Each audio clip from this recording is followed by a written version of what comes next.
The pot roast had been simmering for 3 hours, filling Gloria Mitchell's small kitchen with the smell of Harold's recipe, the one with extra thyme and a splash of red wine he'd always sworn was the secret.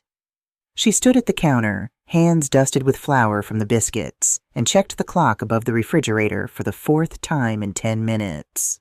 5:47 p.m. Sam said 6 o'clock. She wiped her hands on her apron and surveyed the dining room table she'd set that morning. The good plates, cream-colored china with the tiny blue flowers, the ones she and Harold had received as a wedding gift 33 years ago. Cloth napkins she'd ironed earlier. 2 candles she hadn't lit yet, waiting in the center next to a small vase of daisies from her front yard. Her son was bringing someone home. A girl. Vanessa.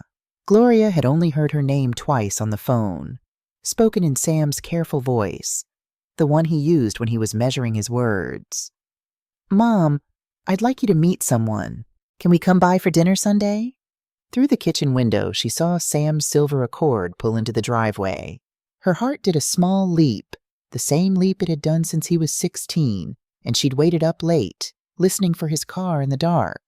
Some reflexes never died, even when your child was 28 years old with an engineering degree in his own apartment across town. A woman emerged from the passenger side, tall, slender, wearing a cream sweater that probably cost more than Gloria made in a week at the grocery store. Dark hair pulled back in a sleek ponytail, sunglasses, even though the sun was already low. Gloria untied her apron and hung it on the hook by the stove. By the time she reached the front door, Sam was already on the porch. He looked good. He always looked good now, in his pressed slacks and button-down shirt, so different from the boy who'd worn the same 3 t-shirts on rotation through high school. He smiled when he saw her, and for a moment everything felt normal. "Hey, Mama." She pulled him into a hug. He was stiff for just a second before his arms came around her. When had he started hesitating? "This is Vanessa," Sam said, stepping back. The woman extended her hand. Her nails were perfect, pale pink, professionally done. "Mrs. Mitchell, it's so lovely to finally meet you." Gloria shook her hand. "Please call me Gloria. Come in, come in." The house felt smaller with Vanessa in it. Gloria noticed things she hadn't seen in years. The wallpaper in the hallway that was peeling at the corners, the floorboards that creaked under the worn runner, the framed photos covering every surface like a timeline of a life lived on a budget. Sam's gap-toothed school pictures. Harold in his work uniform, grease under his nails, grinning at the camera. The 3 of them at Myrtle Beach, the only vacation they'd ever afforded. Vanessa's eyes scanned the room, and Gloria saw her own home through a stranger's gaze. Shabby, dated, small.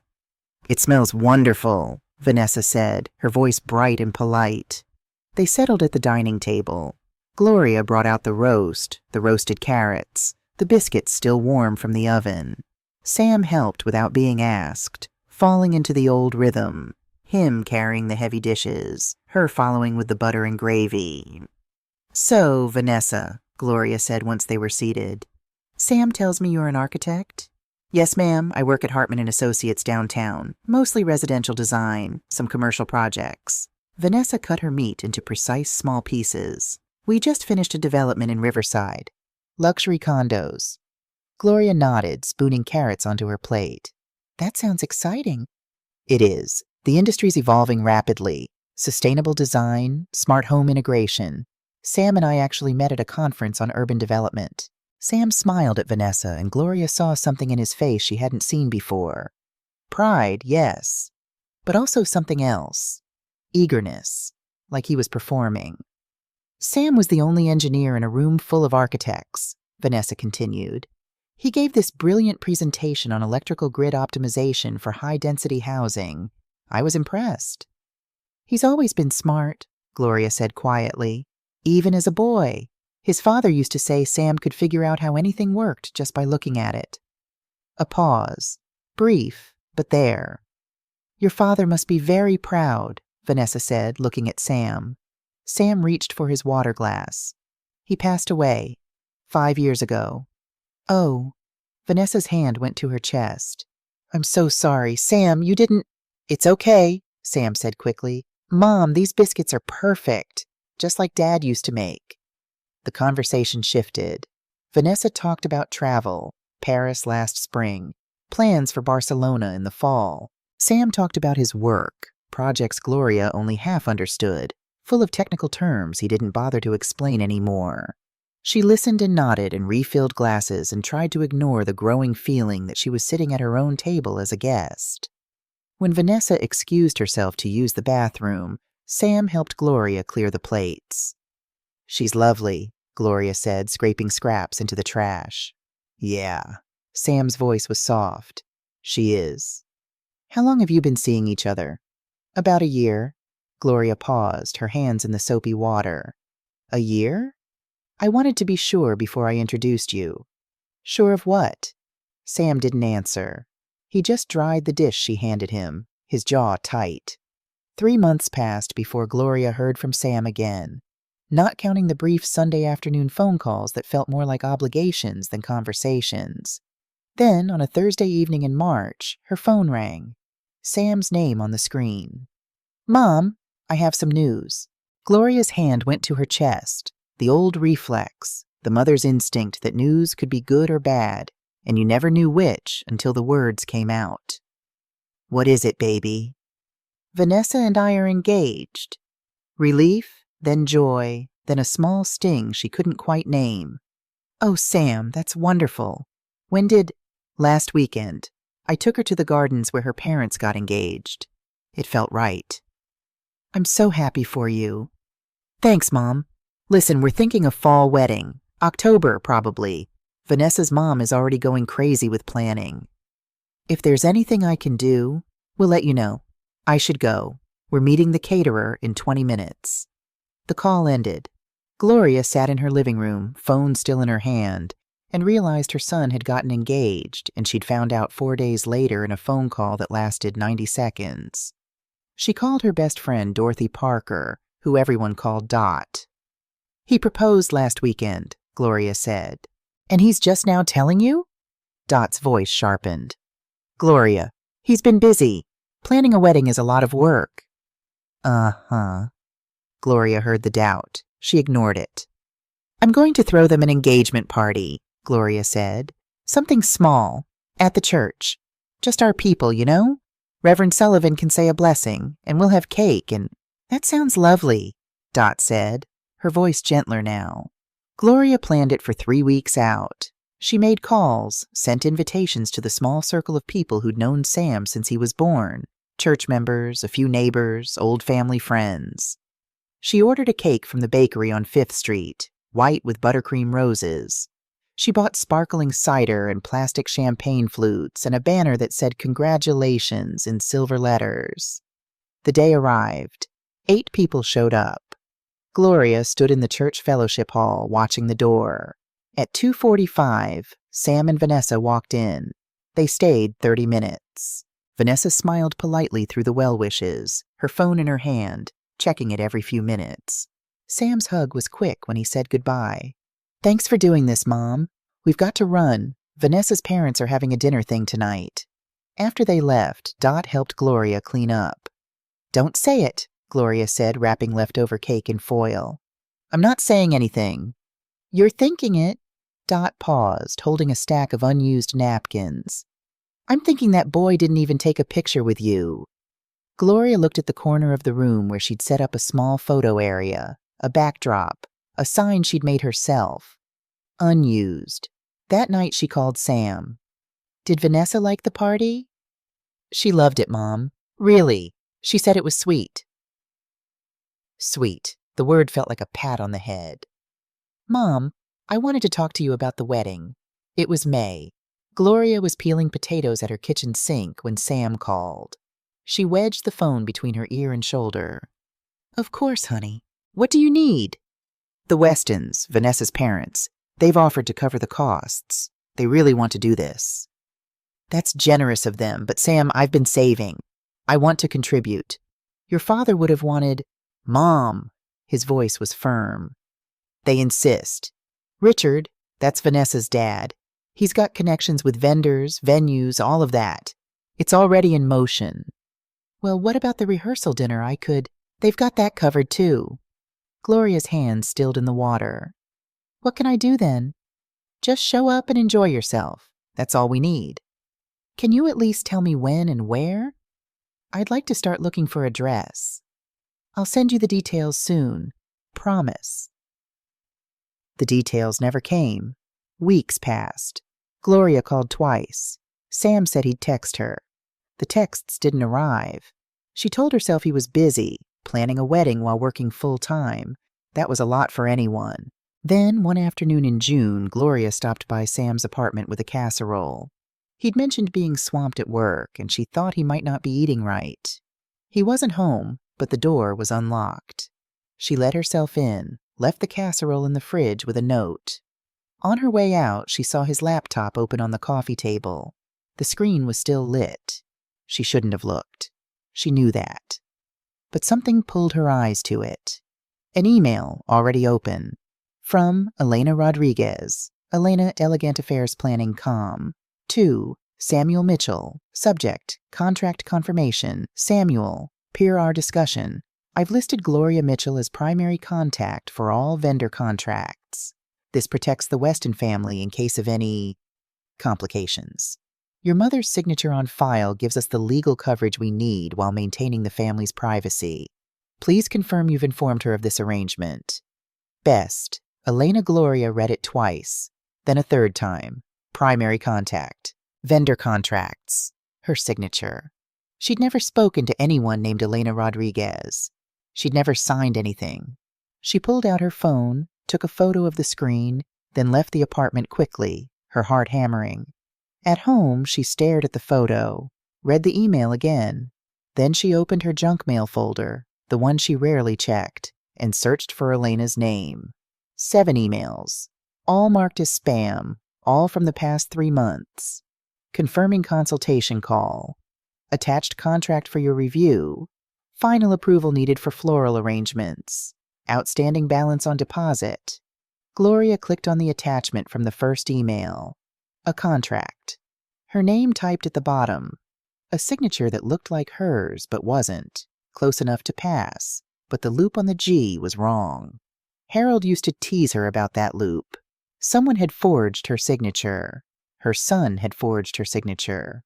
Gloria sat at her kitchen table until the sun went down, the phone in her hand, her mind racing. This wasn't a mistake. This was deliberate. But why? Gloria found out about the real engagement party the way she found out about most things these days, from someone else. Dot called on a Sunday afternoon. Did you see Sam's Facebook? You know I don't get on there much. Well, you might want to look. Gloria opened her laptop, the old Dell that took 3 minutes to boot up, and navigated to Sam's page. The photos hit her like a slap. A sprawling estate, white lights strung through trees, a crowd of people in cocktail attire, champagne glasses catching the golden hour sun. Vanessa in a pale blue dress, radiant. Sam in a suit Gloria had never seen, his arm around his fiancée, both of them laughing. 150 people, according to the caption. Gloria scrolled through the album. She recognized no one, not a single face from the church fellowship hall party she'd thrown. She picked up her phone and dialed. "Hey, Mom," Sam answered, music in the background. "I saw the pictures from your engagement party." A pause. "Oh, yeah, that was last night." "You didn't mention it." "Mom, it was a Weston family thing, their tradition. They throw these big parties for family milestones. It was very formal. Honestly, you would have been bored." "You could have let me decide that." "Look, I didn't want to make you uncomfortable. These people, they're not like us. It's all networking and business talk and what? I wouldn't fit in?" "That's not what I'm saying." "Then what are you saying, Samuel?" His voice hardened. "I'm saying I was trying to protect you from a stuffy event where you wouldn't have known anyone. Can we not make this a thing?" "I'm not making anything a thing. I just wish I have to go." "Vanessa's calling me." The line went dead. Gloria stared at the photos for another hour. In the background of one shot, she could see a banner.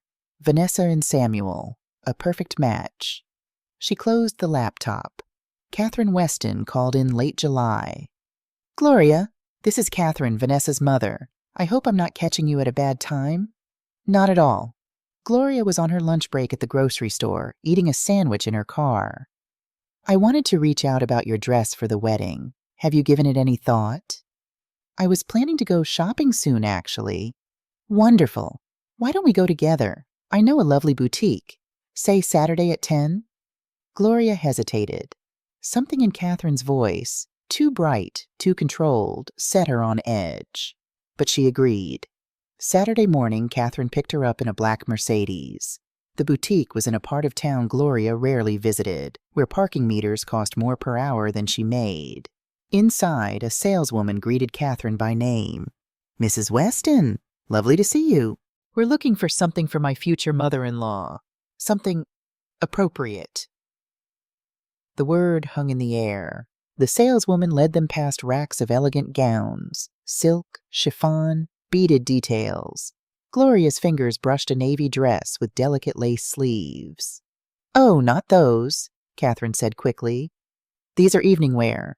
We need something more practical. They ended up in the back corner, clearance rack, polyester blends and muted colors. This would be perfect, Catherine said, pulling out a beige dress with a high collar. Simple, classic. You won't draw attention. Gloria looked at the dress. It was something a woman twice her age would wear to a funeral. I was thinking maybe something with a little color. Beige is very in right now. And honestly, Gloria, with the photos and everything, we want to keep the focus on Vanessa. You understand? In the dressing room, Gloria put on the beige dress. It washed her out, made her look tired and gray. When she emerged, Catherine nodded approvingly. That's the one. Gloria bought it because she didn't know how to say no. On the drive home, Catherine made small talk about the weather, the wedding timeline, the difficulty of finding good caterers. Then, casually, Sam mentioned you've been working 2 jobs. That must be exhausting. I manage. It's admirable, really. Samuel told us how hard you worked to put him through school. We're so grateful he had that foundation. Foundation. As if Gloria's years of sacrifice were just a stepping stone Sam had needed to climb over to get somewhere better. He's a good boy, Gloria said quietly. Man, Catherine corrected. He's a man now, and he's building a new life. It's important to let our children grow, don't you think? Gloria didn't answer. When Catherine dropped her off, Gloria hung the beige dress in her closet and didn't look at it again. Marcus Thompson showed up at the grocery store on a Wednesday afternoon. Gloria was restocking the produce section when she saw him. Sam's best friend since college, tall and lanky, still wearing the same university hoodie he'd had for years. Mrs. M, he grinned and pulled her into a hug. Marcus, what are you doing in this part of town? Had a meeting nearby. Thought I'd stop in, say hi. How have you been?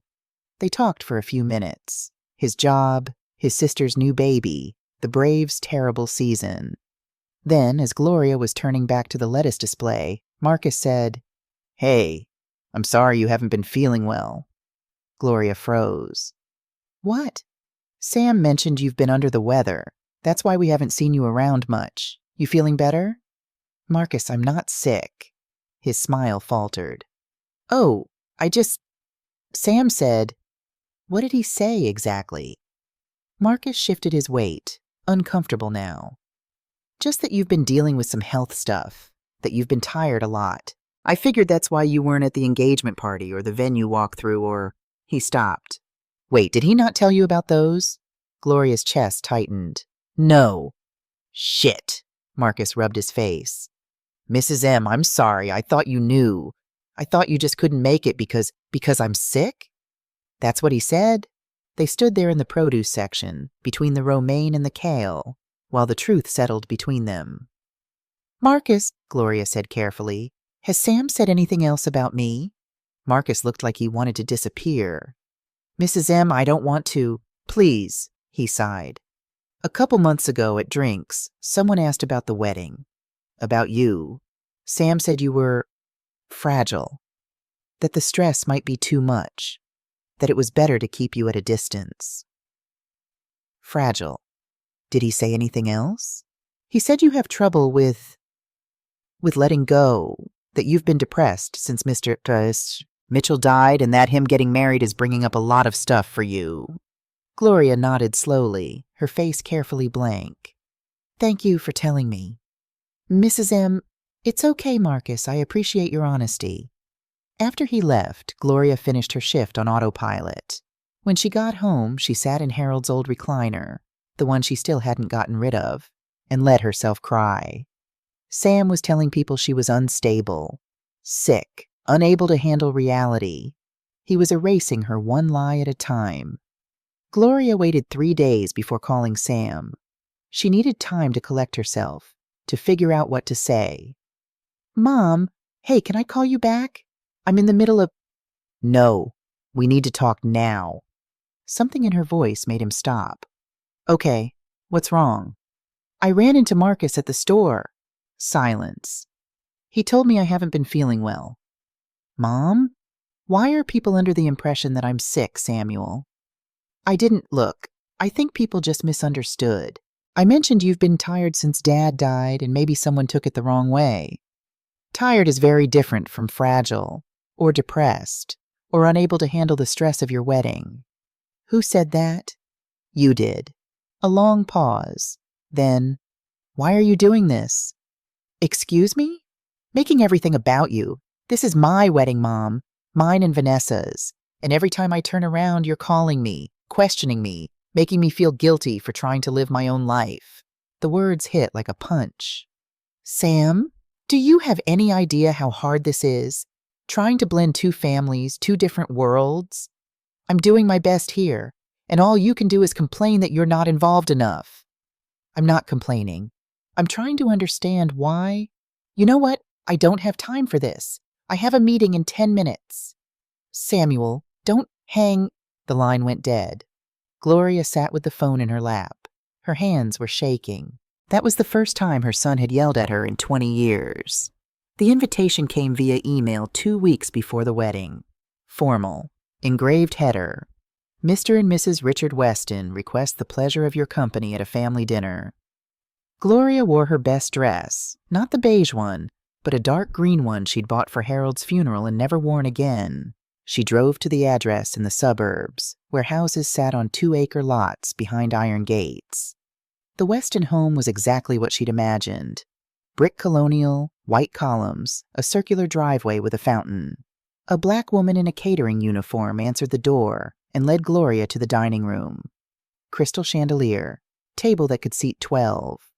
China so delicate Gloria was afraid to touch it. Richard Weston stood at the head of the table, a man in his 60s with silver hair and a watch that cost more than Gloria's car. Catherine, cool and composed in cream silk. Vanessa, looking nervous. And Sam, in a blazer Gloria had never seen, standing stiff like a soldier at attention. "Gloria, welcome!" Richard's handshake was firm, professional. "Please sit. Can we get you some wine? We have an excellent Bordeaux." "Water is fine, thank you." Dinner was 7 courses. Gloria lost track after the 3rd. The conversation flowed around her. Richard talking about a development deal in Charleston, Catherine discussing the country club's renovation, Vanessa mentioning a client in New York. Then Catherine turned to Gloria. "So you work at Davidson's Grocery, is that right?" "Yes." "How long have you been there?" 12 years. "And you clean offices at night as well?" 4 evenings a week. Catherine's smile was sympathetic. "That must be exhausting. 2 jobs. Samuel mentioned you never remarried after your husband passed. That must be difficult, managing everything alone." "I manage." Richard leaned forward. "Samuel's told us how hard you worked to put him through school. Very admirable. Education really does change everything, doesn't it? Gives young people a chance to rise above their circumstances." Rise above? As if Gloria's life was something to escape from. "His father and I were very proud when Sam got his degree." Of course, though I imagine it must be bittersweet now. Watching him build this new life with Vanessa, moving into a different social circle. These transitions can be hard for parents." Gloria's water glass was empty. No one refilled it. "Sam," she said, turning to her son, "do they know about your father's shop? How he taught you everything about electrical work?" Sam's fork paused halfway to his mouth. "Mom, Or about the science fair in 10th grade when you built that solar panel and won second place? Mom, we're eating, Richard laughed. Boys and their tinkering projects. Sam's moved well beyond that now, of course.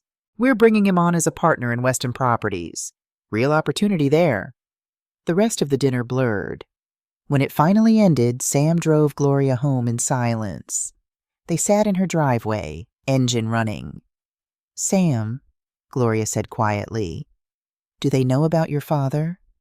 What about him? That he was a good man, that he taught you to work with your hands, that they know what they need to know. Which is what? Sam's jaw tightened.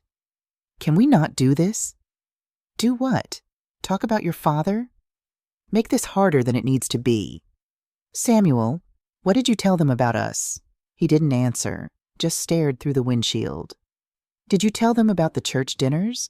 About Harold teaching you to fix cars? I told them the truth. Which version? Sam turned to her then, and his eyes were cold. The version where I had to fight for everything I got, where I didn't have the advantages they had, where I made something of myself despite... He stopped. Despite what? Nothing. I'm tired. I have an early meeting tomorrow. Despite me? I didn't say that. You didn't have to. Sam put the car in reverse. A clear signal. Gloria got out, stood in her driveway, and watched her son drive away. That night, she opened the folder where she kept Sam's old report cards, his acceptance letters, the photos of him and Harold in the garage, both of them covered in grease, both of them smiling. She looked at those photos for a long time. Then she pulled out her phone and opened the photo she'd taken of Elena's email, in case of complications. Gloria understood now. She wasn't being excluded from the wedding. She was being set up. 10 days before the wedding, Gloria still hadn't received a formal invitation. She called Sam during her break at the grocery store. He answered on the 4th ring, distracted. I haven't gotten the invitation yet. Oh, yeah. Probably got lost in the mail. It's at 2 o'clock, Mason Hall on Riverside. Formal dress. And the reception? A pause. The reception is private, Mom. Just immediate family. You understand? Her throat tightened. Where do I sit, at the ceremony? I'll text you the details. I'm in the middle of something. The text arrived 20 minutes later. Wedding 2 p.m. Saturday. Come around 1:45. Ceremony only. No seating assignment. No +1. Just ceremony only. That evening, Dot showed up with coffee and determination. I called Angela from church. Her niece works at Mason Hall. Dot pulled out her phone, showed Gloria a photo of a spreadsheet. Look at the guest list. Gloria's name wasn't there. Now look at the vendor contacts tab. There it was, highlighted. Primary contact, Gloria Mitchell. Emergency contact, Gloria Mitchell. Financial liability, Gloria Mitchell. You're not a guest, Dot said quietly.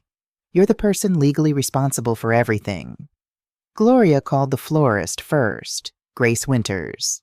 Mrs. Mitchell, thank God. I've been trying to reach you for weeks about the orchid approval. Grace, I've never spoken to you before today. Silence.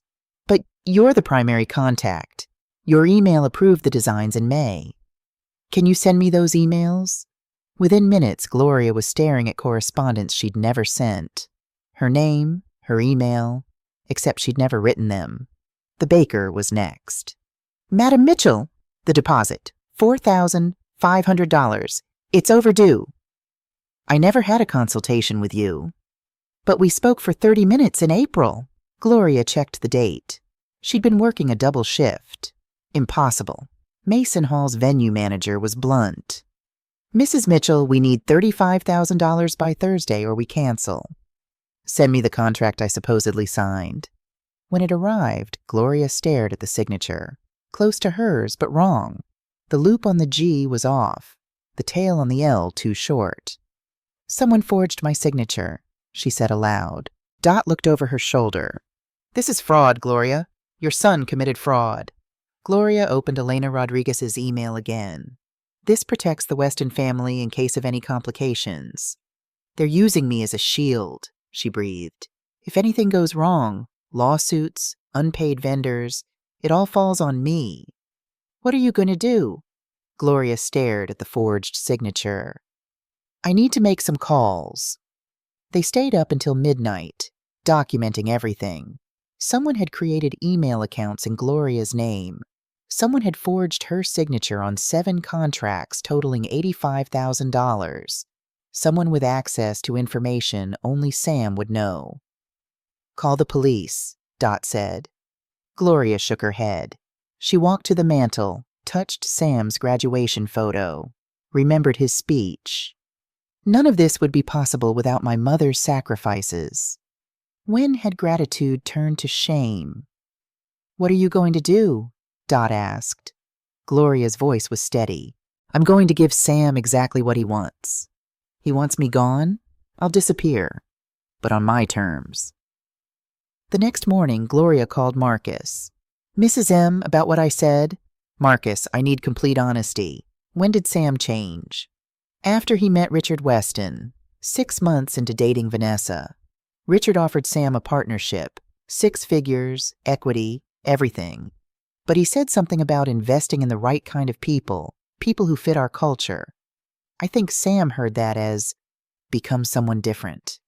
What did Sam tell people about me? Marcus's voice dropped. 4 months ago, someone asked if you'd be at the wedding. Sam said, my mother lives in Ohio. We're not close. Ohio. Gloria had never left Georgia. Is there more? Last month I overheard him on the phone. He said we can't risk her showing up and causing a scene. She's not stable right now. Not stable. The words Gloria had heard from Catherine, from neighbors. Thank you for telling me. After hanging up, Gloria understood. Sam hadn't just excluded her. He'd created a complete fiction, an unstable mother who lived far away, who might cause problems. Then he'd made her legally responsible, so when the lie fell apart, she'd take the blame. 5 days before the wedding, Gloria ran into Catherine Weston at the grocery store where she worked. Gloria, I didn't expect to see you here. It was Gloria's workplace, but Catherine didn't register her as someone who existed outside Sam's narrative. Just picking up a few things. Catherine's eyes scanned Gloria's worn clothes. Well, we'll see you Saturday, though Samuel mentioned you might not be feeling up to it. He said you've been struggling mentally. The word hung between them. Did he? We completely understand. Mental health is so important, and big events can be triggering for people who are fragile. Catherine touched her arm, condescending. Samuel said you've been seeing a therapist? There's no shame in getting help. I'm not seeing a therapist, Catherine. Oh, I thought Sam said. What else did Sam tell you? Just that you've had a hard time since his father died, that sometimes you have episodes where you're not quite yourself. Episodes. And you believed him? Catherine's face shifted to pity. Gloria, I know this is hard, letting go of your son, but Samuel needs stability. If you're not in a place where you can support that without complications, perhaps it's better if you focus on your own healing. Gloria stood perfectly still. Thank you for your concern, but I'm perfectly well, and I'll be at my son's wedding. Catherine's smile tightened. Well, we'll see you there then. After she left, Gloria stood in the dairy aisle and felt something shift inside her. Not heartbreak, rage. Her son had told his future in-laws she was mentally ill, had episodes, needed to stay away. He'd replaced the real mother who'd sacrificed everything with a fictional broken woman, and he'd done it to protect himself. Gloria was done apologizing for her honest, simple life. At 6 a.m. the next morning, Gloria started calling vendors. Grace Winters first. Grace, this is Gloria Mitchell. I'm canceling the flower order. Mrs. Mitchell, the wedding is in 5 days. The cancellation fee is $6,000. I understand. My name was used without consent. Please process the cancellation. Pierre's Bakery. I'm canceling the cake. Madame, the wedding, the deposit. I never authorized this order. Someone impersonated me. Mason Hall. Christina, I'm canceling the event. You can't be serious. You'll lose $35,000. Sue me, but check those signatures first. They're forged. By 9 a.m., she'd canceled everything. Flowers, cake, venue, catering, music, photography, $85,000 in contracts. Gone. When Dot arrived, Gloria was surrounded by confirmation emails. You did it. I did it. How do you feel? Gloria looked at her steady hands. I feel like I can breathe again. The calls started at noon. Elena Rodriguez, panicking. Mrs. Mitchell, 7 vendors just canceled. Delete. Vanessa, crying. Gloria, I don't understand. Please call me back. Delete. Catherine, furious. This is completely unacceptable. Call these vendors now. Delete. Sam didn't call until 3 p.m. Gloria let it go to voicemail. Mom, what the fuck did you do? Everything's canceled. Everything. The wedding is ruined. She called him back. Hello, Samuel. What did you do? I exercised my rights under contracts bearing my forged signature. You had no right. I had every right. Someone created email accounts in my name, forged my signature, used my identity for fraud. Silence. I don't know what you're talking about. Don't you? Mom, the wedding is in 5 days. This is insane. You're being insane. There it was, the word he'd been using for months. Is that what you told the Westons? That I'm unstable? That I have episodes? That I'm seeing a therapist? I was trying to protect you. By erasing me? By making it easier for everyone. Do you think they would have welcomed you into their world? So you told them I live in Ohio? That I'm mentally ill? You committed fraud in my name? I was trying to... I'll see you Saturday, Samuel. 2 o'clock. Mason Hall. There's no wedding. You canceled it. I know. I want to see your face when you tell them the truth.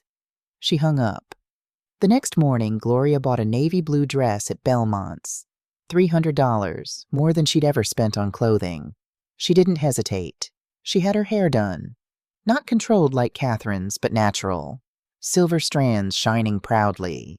In the mirror, she saw herself clearly. Gloria Mitchell, 58, grocery clerk, widow, mother, enough.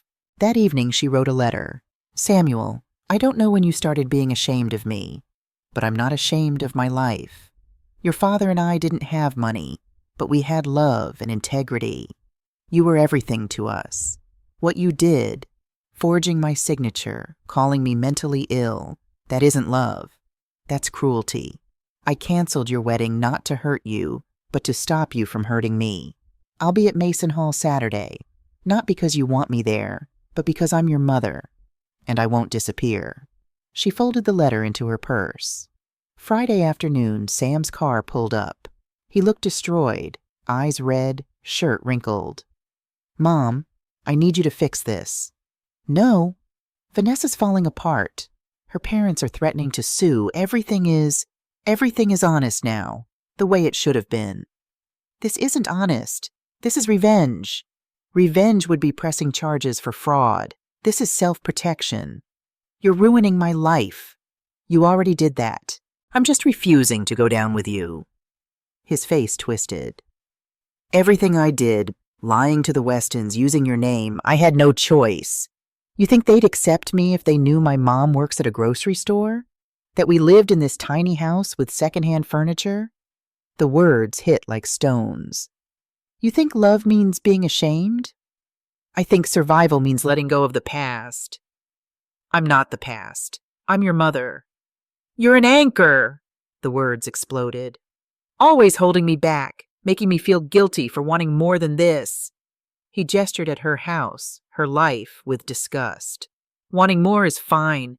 Destroying people to get it is not. I didn't destroy anyone. You tried to destroy me. You called me crazy, committed fraud in my name, made me responsible so I'd take the blame when your lies fell apart. That's not... Yes, it is. And the saddest part? I would have supported you if you'd been honest. If you'd said navigating 2 worlds was hard, I would have understood. But you lied. You made me disappear without ever telling me why. Sam's face crumpled, then hardened. Fine. You want truth. I'm ashamed. Of growing up poor. Of thrift stores and small houses. Of having friends who couldn't come over. I'm ashamed that while other parents had careers, mine cleaned toilets. Each word was a knife. And I'm ashamed that I loved you anyway, that I thought you were enough. Because you're not. You were never enough. The silence was absolute. Gloria looked at this man she'd raised and saw he meant it. Then we're done. What? If I was never enough, Samuel, we're done. I won't beg you to love me. I won't apologize for being poor or working hard. Your father and I did our best. If that wasn't good enough, nothing ever will be. Mom, go home. You're really not going to fix this? There's nothing to fix. You made your choices. Live with them. He stood there, jaw working, then turned to his car. Before getting in, he looked back.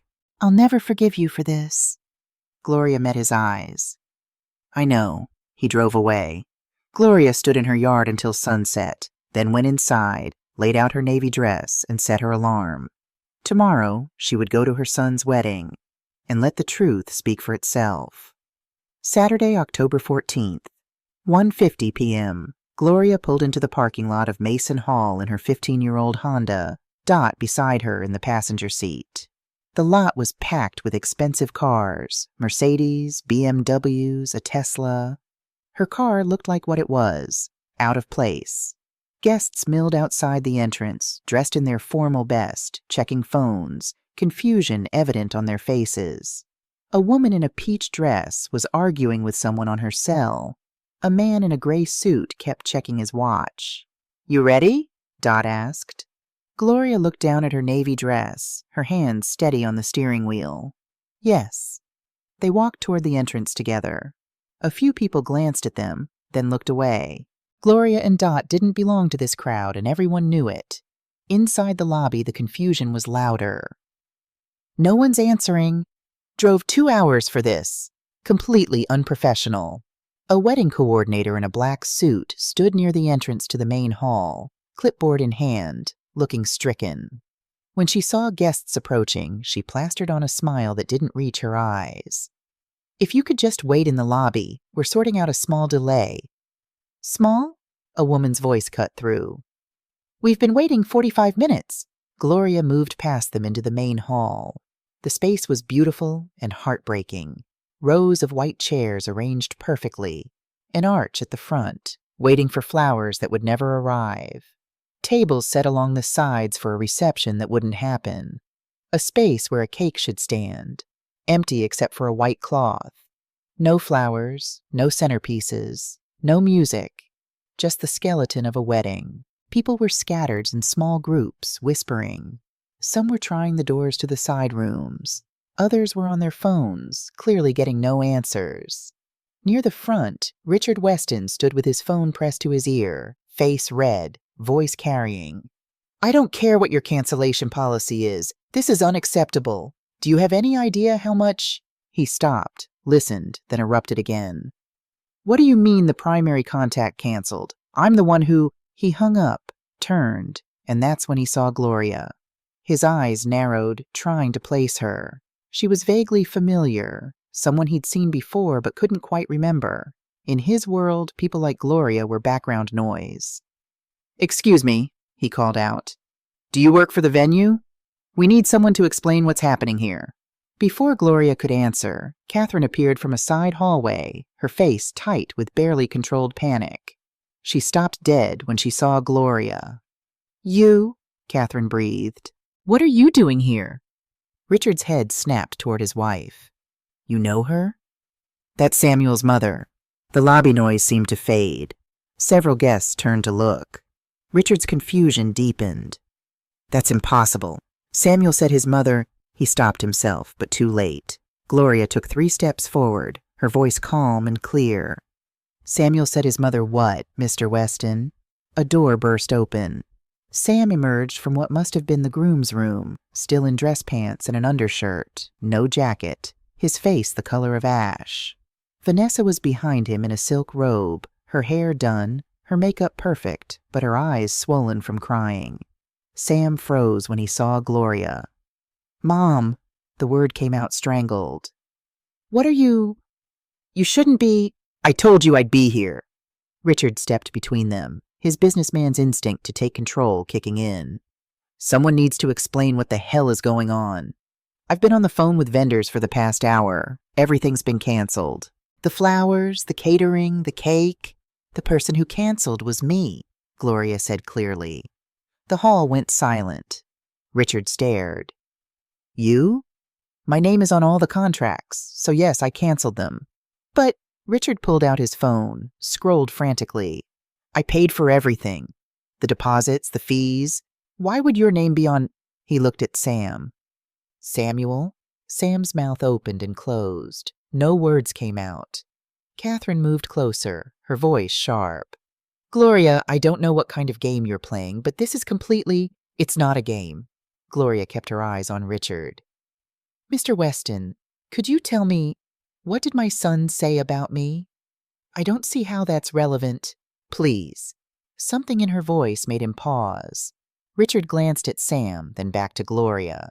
He said you lived in Ohio, that you and he weren't close. I live 15 minutes from here. I've lived in the same house for 33 years. Richard's expression shifted. But Samuel said, what else did he say? Catherine stepped forward. He said you'd been struggling with mental health issues, that you were seeing a therapist, that big events were triggering for you. I'm not seeing a therapist. I don't have mental health issues. I work 2 jobs and I've never missed a day of work in 12 years. Vanessa made a small sound, something between a gasp and a sob. Richard's face was changing, realization dawning. If you don't live in Ohio, and you're not unwell, then why would Samuel ask him? Everyone turned to Sam. Sam looked like a cornered animal. His eyes darted between his mother, the Westons, the growing crowd of guests. This is all a misunderstanding, he said, voice rising. Mom, you're confused. I'm not confused, Samuel. I know exactly what happened. Marcus pushed through the crowd. He must have been invited as a groomsman. He stood near Gloria, his presence a silent support. Sam, Marcus said quietly, tell them the truth. Marcus, stay out of this. Tell them about the contracts, about the forged signatures. Richard's head whipped toward Marcus. Forged signatures? Gloria pulled papers from her purse. Printouts of the contracts, the emails, the vendor confirmations. My name is on 7 different contracts for this wedding. $85,000 in services. I never signed a single one. She handed them to Richard. He took them with shaking hands. Someone created email accounts in my name, called vendors pretending to be me, forged my signature on legal documents. Gloria's voice remained steady. And the only person with access to all my information, my middle name, my old address, my phone number, was my son. Richard stared at the papers, his face going from red to white. These signatures aren't mine. Look closely. The G is wrong. My husband used to tease me about how I wrote it. Catherine snatched the papers, examined them. Her hand went to her mouth. Vanessa stepped forward, her voice breaking. Sam, is this true? Van, I can explain. Did you forge your mother's signature? I had to. They wanted a primary contact who wasn't a Weston, for legal protection. I couldn't put my name on it because... Because what? Vanessa's voice cracked. Because you lied to us about who you are? I didn't lie. You said your mother lived in Ohio. Vanessa was crying now, mascara running. You said she was mentally ill. You said she couldn't handle being at our wedding. I felt sorry for you, Sam. I thought you were this person who overcame so much. I did overcome. By erasing her? Vanessa gestured at Gloria. By making her disappear? By committing fraud in her name? Richard's voice was ice. Samuel, look at me. Sam turned slowly. 6 months ago, you sat in my office. You told me your father abandoned your family when you were young, that your mother struggled with depression and instability, that you raised yourself, worked your way through college alone. Was any of that true? Gloria spoke before Sam could. His father died 5 years ago, Harold Mitchell. He was a mechanic. A good, honest man who taught Samuel everything he knows about integrity. Or tried to. And you? Richard asked Gloria. What's the truth about you? I work at Davidson's grocery. Have for 12 years. I also clean offices 4 nights a week. I raised Samuel alone after Harold died, put him through college, never took a loan. I'm not mentally ill. I'm not unstable. I'm just not rich. The words hung in the air. Richard turned back to Sam and his voice was shaking, not with anger, but with something worse. Disappointment. You told me you fit our culture, our values. I trusted you. I offered you a partnership in my company. I welcomed you into my family. And you? His voice broke. You built it all on lies. I had to. Sam's composure shattered. Do you think you would have accepted me if you knew the truth? If you knew I grew up poor? That my mother works at a grocery store? That we lived in a tiny house and shopped at thrift stores? That's not the point. That's exactly the point. You talk about our kind of people and our culture. What does that mean except people with money? People who fit your world. I'm not stupid. I saw how you looked at other applicants, the ones from state schools, the ones without the right connections. You wouldn't have given me a chance. So you lied, Vanessa said, her voice hollow. You lied to me, to my parents. You made your own mother disappear. I was trying to protect us, to build a life where we could build a life on lies? Vanessa stepped back from him. You let me believe your mother was too sick to come to our wedding. I sent her a sympathy card, Sam. I wrote her a letter about how sorry I was that she was struggling, and she's standing right here, perfectly fine because you lied. Sam's face crumpled. Van, please, who are you? Her voice wasn't angry anymore, just broken. Because the man I thought I was marrying wouldn't do this, wouldn't hurt his own mother, wouldn't commit fraud, wouldn't build a relationship on lies. I'm the same person. No, you're not. I don't know who you are. She turned and walked toward the bridal room. Catherine followed after one last disgusted look at Sam. Richard stood there, the contract still in his hands. You know what the saddest part is? If you'd told me the truth, that you came from a working-class background, that your mother worked hard to put you through school, I would have respected that. Maybe even admired it. No, you wouldn't have, but instead you lied. You forged documents. You committed fraud. And you destroyed the woman who sacrificed everything for you.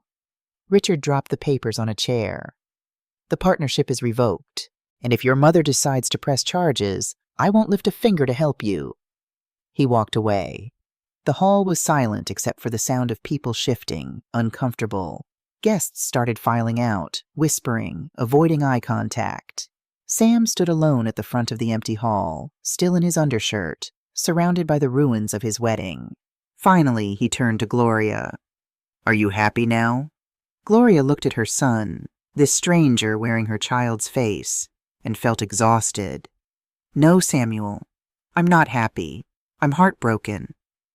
You destroyed everything. No, baby. You did that yourself. I just stopped letting you destroy me, too.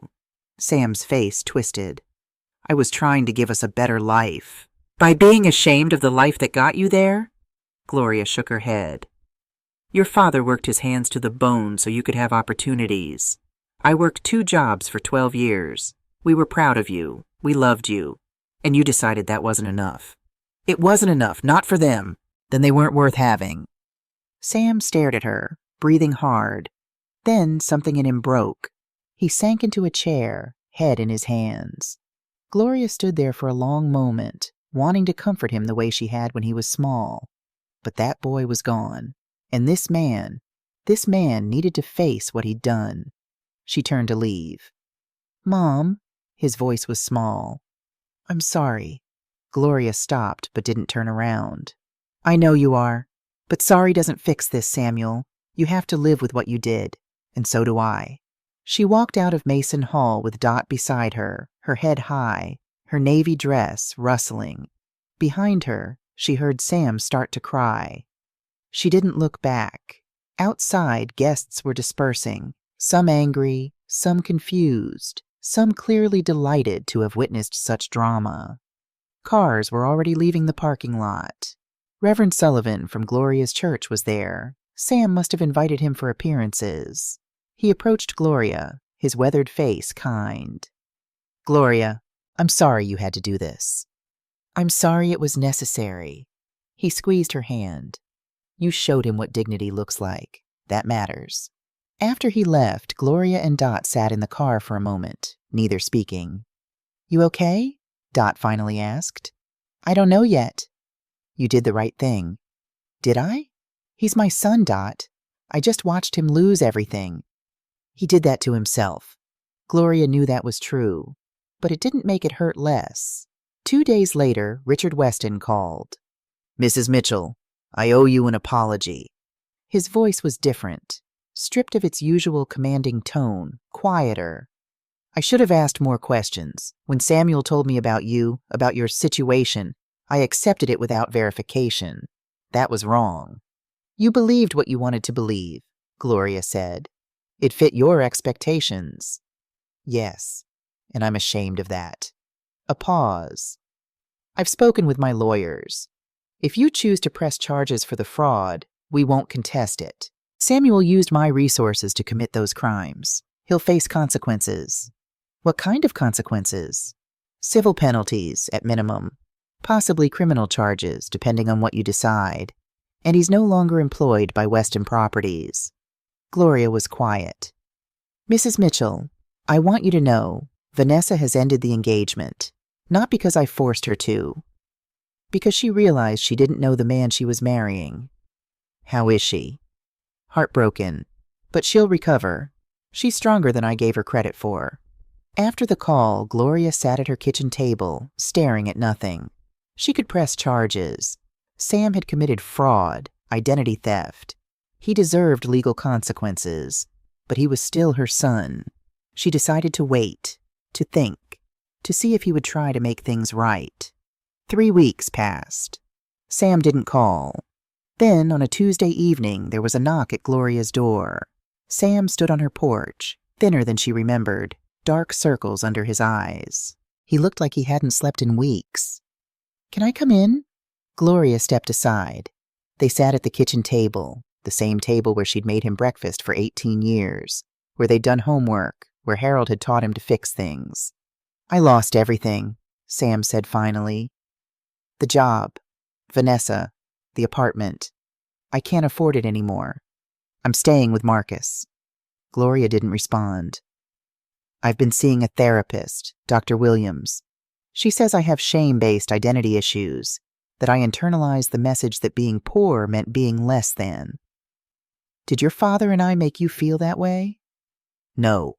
His voice broke. "You never did. It was me. It was seeing other kids' houses, other families, wanting what they had.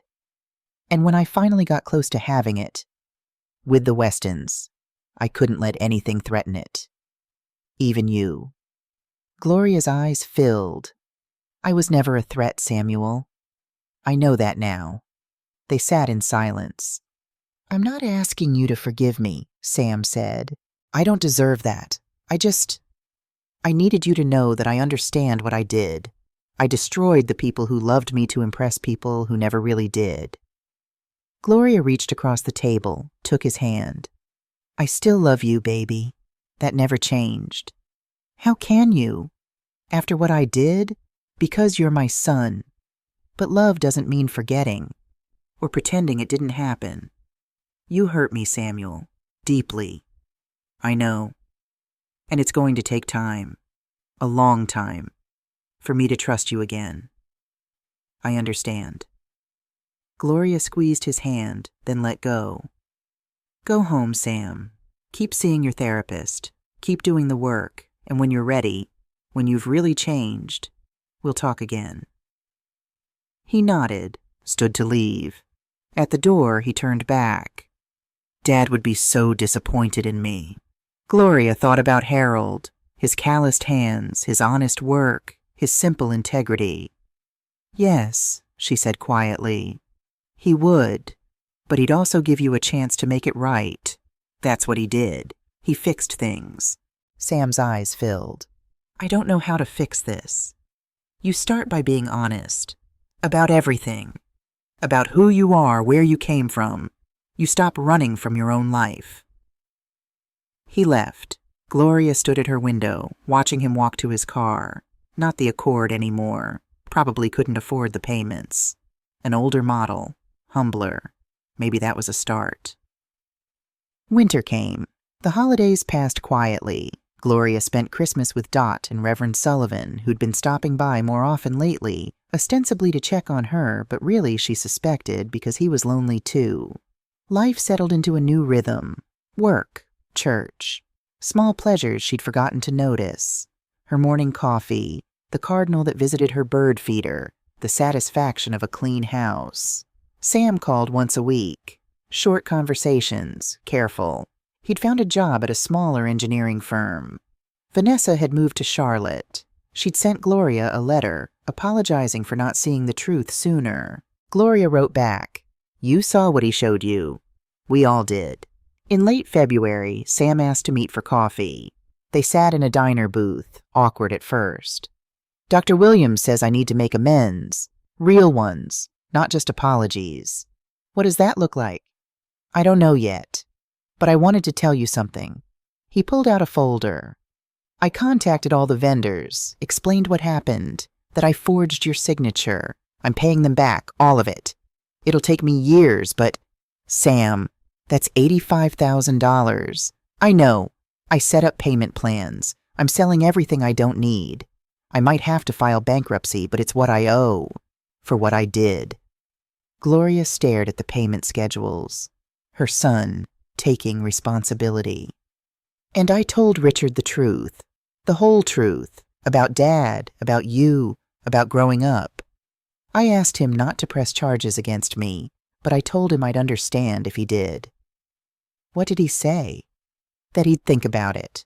But that either way, I'm banned from Weston Properties. And Vanessa got a restraining order. Not because I threatened her. Because she needs space." "And how do you feel about all that?" Sam was quiet for a long moment. "Ashamed. Angry at myself. But also lighter. Like I'm not carrying around this secret anymore. Like I can just be myself." "Who is that?" "Yourself?" "I'm still figuring it out, but I know this. I'm Samuel Mitchell. My dad was Harold Mitchell, a mechanic. My mom is Gloria Mitchell, and she works 2 jobs. We grew up with not much money, but a lot of love. And I'm not ashamed of that anymore." His voice caught on the last words. Gloria reached across the table. "That's all I ever wanted. For you to love yourself. All of yourself." On a Sunday in March, Gloria and Sam visited Harold's grave together for the first time since the funeral. Gloria brought flowers. Sam brought tools. The headstone had weathered, needed cleaning. He worked in silence, scrubbing gently, fixing what time had worn down. Gloria watched, remembering all the times Harold and Sam had worked together in the garage. Father teaching son. "I wish I could tell him I'm sorry," Sam said, not looking up. "Tell him now." Sam sat back on his heels, hands dirty, tears on his face. "Dad, I'm sorry. I'm sorry I forgot what you taught me. About honesty. About being proud of your work. No matter what it is. About treating people with respect." His voice broke. "I'm sorry I was ashamed of you." Gloria knelt beside him, put her arm around his shoulders. They stayed that way for a long time, crying together at Harold's grave. When the headstone was clean, the engraving stood out clear. Harold Mitchell, beloved husband, father, teacher. "He was a good teacher," Sam said softly. "Yes, and you're finally learning the lesson." Sunday dinners became a tradition again. Not every week. Some wounds needed space to heal. But often enough. 6 months after the wedding that never was, Sam came to dinner with a woman named Angela, a teacher he'd met through his volunteer work at a literacy program. "Mom, this is Angela. I wanted you to meet her." Angela was warm, genuine, wearing jeans and a sweater. "Mrs. Mitchell, Sam talks about you all the time. Good things, I hope? The truth, Sam said quietly. Just the truth. Over pot roast, Harold's recipe, Sam helping cook it, they talked. Sam told Angela stories about growing up, about his dad's shop, about his mom's sacrifices.